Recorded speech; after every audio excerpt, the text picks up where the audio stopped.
ప్రముఖ stand up comedian సమయ రైనాకు supreme court big relief లభించింది. సమయ రైనాపై నమోదైన కేసును కొట్టివేస్తూ సీజేఐ ధర్మాసనం ఆదేశాలు ఇచ్చింది. ఓ కామెడీ షోలో దివ్యాంగులపై అసభ్యకర వ్యాఖ్యలు చేశారంటూ సమయ రైనాపై సుప్రీంకోర్టులో పిటిషన్ దాఖలు చేసింది. దీన్ని విచారణ చేసిన ధర్మాసనం దివ్యాంగుల కోసం ప్రత్యేక కార్యక్రమాలు చేయడంతో పాటు విరాళాలు సేకరించాలని ప్రధాన న్యాయమూర్తి ధర్మాసనం ఆదేశాలు ఇచ్చింది.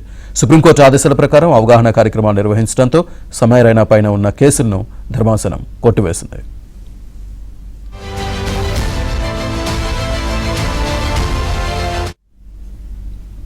ఇదే అంశానికి సంబంధించి పూర్తి డీటెయిల్స్ మా కరెస్పాండెంట్ సతీష్ అందిస్తారు. Satish, Srinivas India got latent షోలోని ఒక ఎపిసోడ్ లో దివ్యాంగులపై చేసిన అవమానకరమైన వ్యాఖ్యల వివాదానికి సంబంధించి స్టాండప్ కమెడియన్ ప్రముఖ యూట్యూబర్ సమయ రైనా మరో నలుగురిపై దాఖలైన అన్ని ఎఫ్ఐఆర్లను సుప్రీంకోర్టు ఈ రోజు కొట్టివేసింది. బార్ అండ్ బెంచ్ ప్రధానంగా నివేదిక ప్రకారం దివ్యాంగుల కోసం అవగాహన కార్యక్రమం నిర్వహించడం మరియు నిధులు సేకరించడం వంటి అత్యున్నత న్యాయస్థానం ఆదేశాల మేరకు రైనా మరియు ఆయన స్నేహితులు ఇతరులు పాటించాలని భారత ప్రధాన న్యాయమూర్తి జస్టిస్ సూర్యకాంత్ జవాబిచ్చి ధర్మాసనం ఈ రోజు కేసును విచారణ సందర్భంగా స్వీకరించి ఆయన నిర్వహించిన కార్యక్రమాలన్నింటినీ కూడా చెప్తూనే కోర్టు ఆయనకు కొంత కోర్టులో ఊరట లభించిందని చెప్పాల్సి ఉంటుంది. అయితే ఇటీవల ఒక కార్యక్రమం సందర్భంగా దివ్యాంగులపై చేసిన అనుచిత వ్యాఖ్యల నేపథ్యంలో పెద్ద ఎత్తున ఆయనపై సోషల్ మీడియాలో వివాదాస్పదంగా మారిపోయిన అనేక మంది సోషల్ మీడియాలో సమయ రైనా పైన అనేక పోస్టులు వేస్తూ కూడా ఆయనపై కొంత ఆరోపణలు కూడా చేసిన